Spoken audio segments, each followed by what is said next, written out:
I just thought I'd review the kind of the objectives of this journey. One was to check on our Unusual Soldiers Ministry Center, and I can share with you that God has been at work here.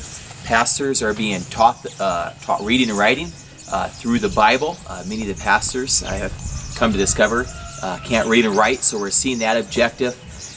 People have been coming to the ministry center just to get away from the world, to pray, to be refreshed.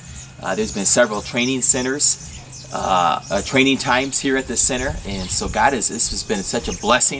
In fact, one pastor early on the trip shared this has been such a huge blessing for him, and we really think that this is going to impact this whole people group, our training center. You know, our other objective was just to encourage the Maasai pastors.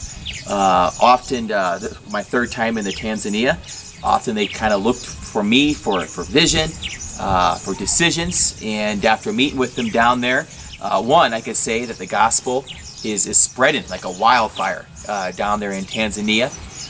In one of our meetings, it was exciting, where they all gathered together, where I was sharing with them, and Moses and Simon were sharing with them. But by the end of the meeting, one of the guys stood up and says, you know, we don't need Mzungus, we don't need white people, we can take on this vision. And they were really fired up, and that's one thing I was so excited. Now that we're seeing the baton pass, I'm passing the baton to these leaders, and I'm excited that that's going to go on and continue on with them being their vision. Thirdly, our goal was to go back for an influential chief in Tanzania. His name is Chief Most, in charge of a sect called the Morans, very highly influential.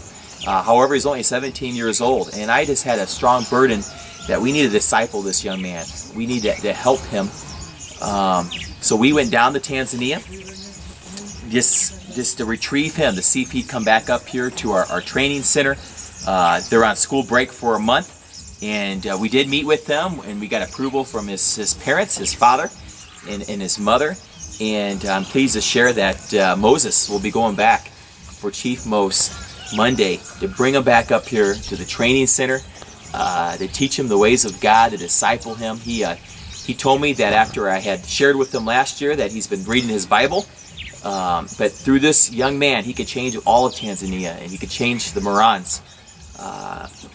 Very influential, so we need to be praying about Chief Most, but God is at work in his heart, and I was encouraged by that. But there's been bonus things. Those are our three main objectives, but we were able to share up in the mountains to two very influential lay-bones, which are witch doctors. Both of them, I believe, are very close to receiving Christ. One was a man named Elias, who was the chief of all that area of the witch doctors, and another one was a brother of one of the believers named James, a former witch doctor, but now is sold out to Jesus. So really excited about that. And again, as we were going into villages, there are still many villages that needed to hear about Jesus Christ.